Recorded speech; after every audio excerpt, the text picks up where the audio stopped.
Everything can be taken from a man but one thing, the last of the human freedoms, to choose one's attitude in any given set of circumstances, to choose one's own way.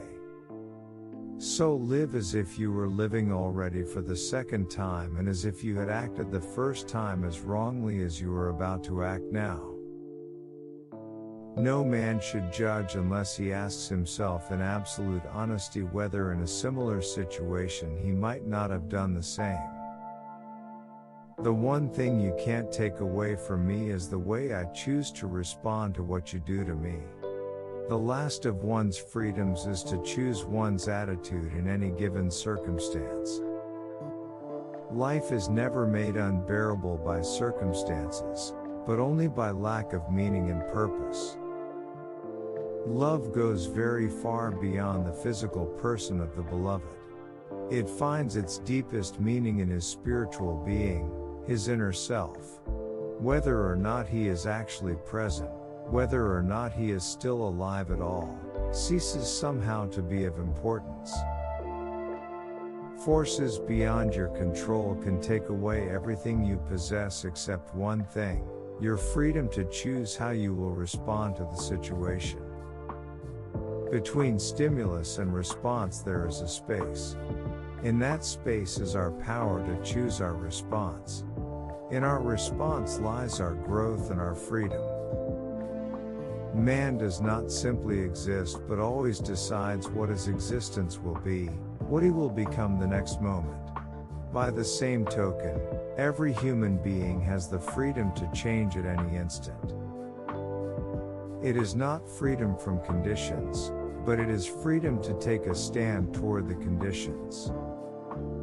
A man's concern, even his despair, over the worthwhileness of life is an existential distress but by no means a mental disease. Sunday neurosis, that kind of depression which afflicts people who become aware of the lack of content in their lives when the rush of the busy week is over and the void within themselves becomes manifest. When a person can't find a deep sense of meaning, they distract themselves with pleasure. Human kindness can be found in all groups, even those which as a whole it would be easy to condemn. To suffer unnecessarily is masochistic rather than heroic. The crowning experience of all, for the homecoming man, is the wonderful feeling that, after all he has suffered, there is nothing he need fear anymore, except his God. Life is not primarily a quest for pleasure, as Freud believed, or a quest for power, as Alfred Adler taught, but a quest for meaning. The truth that love is the highest goal to which man can aspire.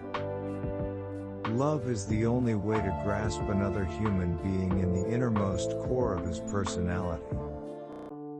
The salvation of man is through love and in love. Man is capable of changing the world for the better if possible, and of changing himself for the better if necessary.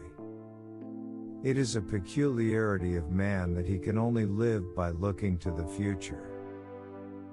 Man is not fully conditioned and determined but rather determines himself whether he gives in to conditions or stands up to them. Human potential at its best is to transform a tragedy into a personal triumph, to turn one's predicament into a human achievement. The incurable sufferer is given very little opportunity to be proud of his suffering and to consider it ennobling rather than degrading, so that he is not only unhappy, but also ashamed of being unhappy. Thus suffering completely fills the human soul and conscious mind, no matter whether the suffering is great or little. Therefore, the size of human suffering is absolutely relative. Humor was another of the soul's weapons in the fight for self-preservation. Everywhere man is confronted with fate, with the chance of achieving something through his own suffering. For more quotes, like, share and subscribe.